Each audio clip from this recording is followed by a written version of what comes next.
Hi everyone, good morning. Foggy morning here. O, di ba?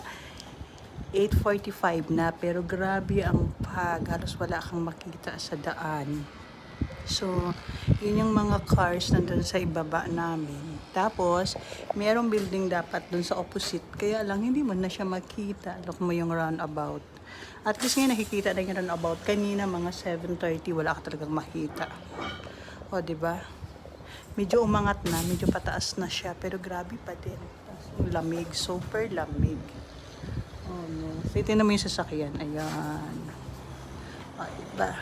Fly na. Pero grabe. Maririnig mo lang yung mga sasakyan na dumadaan. Kasi yun, kalsada din yung banda doon.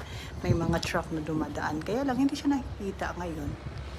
Kasi nga ganito. So, ingay lang ng truck. O, diba?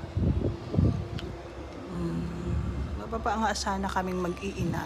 Kaya lang, ang problema ko, malamig masyado. Si kulit nga hindi lumalabas ng...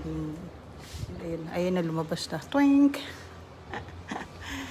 Diba? Ganito lang dito. Pero paano na siya? Pataas na siya. Oh.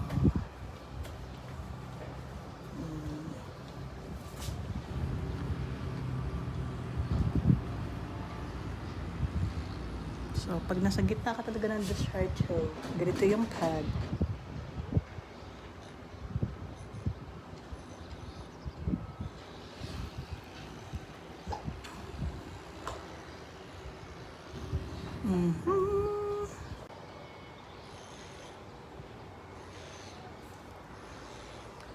Pagi here.